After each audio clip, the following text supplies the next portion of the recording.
चालू घडामोडी 14 ऑगस्ट 2026. प्रश्न क्रमांक पहिला. कोरिया मास्टर्स 2026 जिंकणारा पहिला भारतीय खेळाडू कोण बनला? तर त्याचं उत्तर आहे अस्मिता चालिह हा. प्रश्न 2. भारताने कोणासोबत उदार शक्ती 2026 हा लष्करी सराव पार पाडला?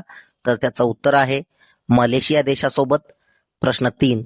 अंदमान आणि निकोबार बेटांचे नवीन मुख्य सचिव कोण बनले आहेत? तर त्याचं उत्तर आहे ज्ञानेश भारती हे.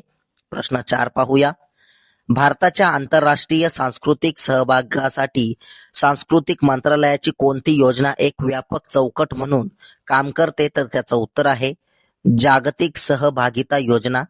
प्रश्न 5. आशियातील पहिली वाळवंटांच्या संकल्पनेवर आधारित नाईट सफारी कोणत्या राज्यात सुरू केली जाईल? तर त्याचं उत्तर आहे गुजरात राज्यामध्ये. प्रश्न 6 पाहूया. 2025-26 मध्ये प्रधानमंत्री राष्ट्रीय डायलिसिस कार्यक्रमाअंतर्गत कोणत्या राज्यात सर्वाधिक डायलिसिस केंद्रे आहेत? तर त्याचं उत्तर आहे गुजरात राज्यामध्ये. प्रश्न 7.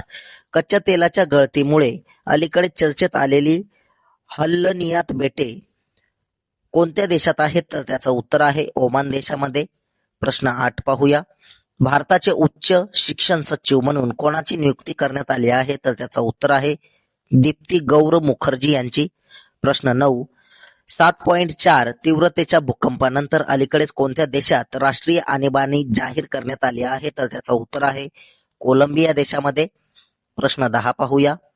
अनुसूचित जातीच्या विद्यार्थ्यांना परदेशात उच्च शिक्षणासाठी शिष्यवृत्ती देणाऱ्या योजनेचे नाव काय आहे? तर त्याचं उत्तर आहे राष्ट्रीय परदेशी शिष्यवृत्ती योजना. प्रश्न 11.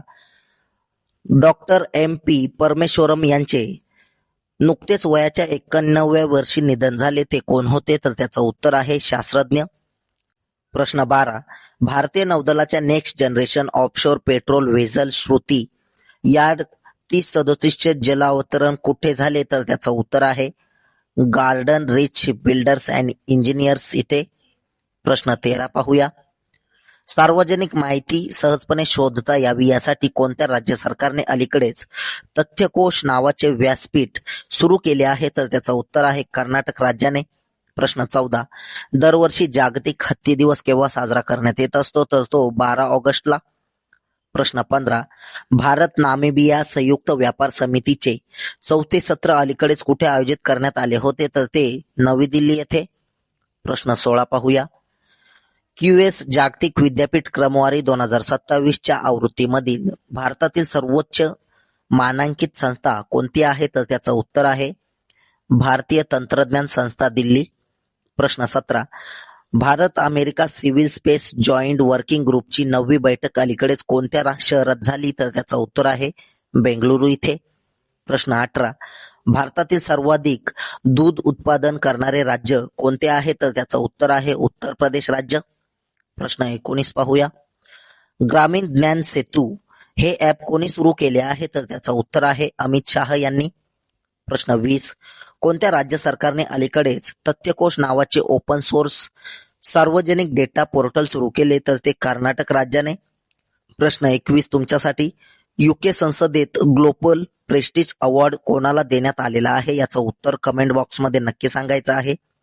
असेच रोजचे चालू घडामोडीवरील प्रश्न पाहण्यासाठी आपल्या चॅनलला सबस्क्राईब करा आणि व्हिडिओला लाईक करा. तुम्हाला मंथली करंट अफेअरची PDF हवी असेल तर आपल्या टेलिग्राम चॅनलला नक्की जॉईन करा. धन्यवाद.